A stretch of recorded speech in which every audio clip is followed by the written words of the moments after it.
Kemiskinan masih menjadi salah satu persoalan mendasar yang dihadapi oleh berbagai daerah di Indonesia.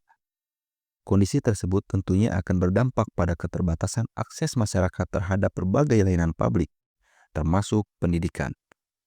Banyak anak dari keluarga prasejahtera yang memiliki semangat belajar tinggi, tetapi tidak mampu melanjutkan pendidikan ke jenjang yang lebih tinggi karena keterbatasan ekonomi keluarga.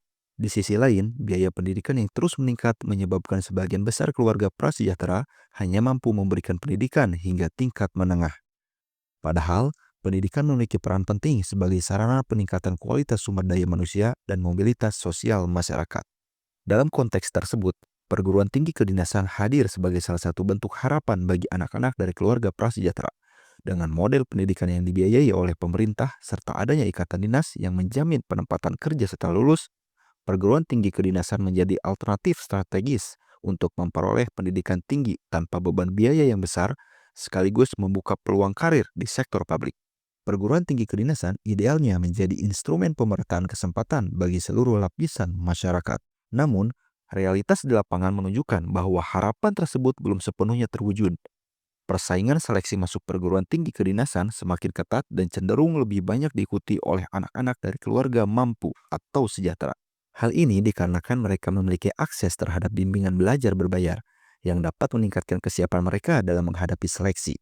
Sebaliknya, anak-anak dari keluarga prasejahtera seringkali tidak memiliki kesempatan yang sama karena keterbatasan finansial. Akibatnya, perguruan tinggi kedinasan yang seharusnya menjadi wadah pemerataan sosial justru berpotensi menjadi simbol ketimpangan baru dalam akses pendidikan.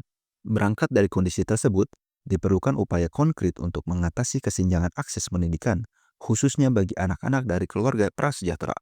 Sebagai aparatur sipil negara di Kabupaten Subang yang juga merupakan lulusan perguruan tinggi kedinasan, serta sebagai duta Korpri Kabupaten Subang yang memiliki program Korpri Sahabat Pelajar dan Korpri Sahabat Masyarakat, saya merasa terpanggil untuk berkontribusi dalam menghadirkan solusi nyata.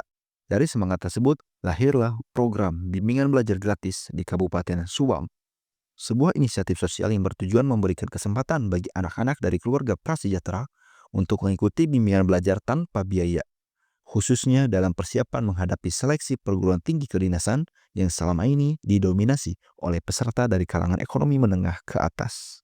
Sasaran program ini adalah siswa SMA, SMK, ataupun MA yang memiliki Kartu Indonesia Pintar atau surat keterangan tidak mampu sebagai bukti dari keluarga prasejahtera.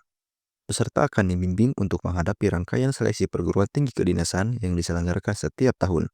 Secara konseptual, program ini merupakan bentuk inovasi pengembangan yang mengadaptasi pola bimbingan belajar konvensional menjadi model pembelajaran sosial berbasis kolaborasi dan empati. Nilai kebaruan program ini terletak pada kemampuan menghadirkan solusi nyata tanpa ketergantungan pada anggaran pemerintah. Dengan prinsip gotong royong dan semangat pengabdian ASN, program ini menegaskan bahwa ASN dapat berperan sebagai motor perubahan sosial.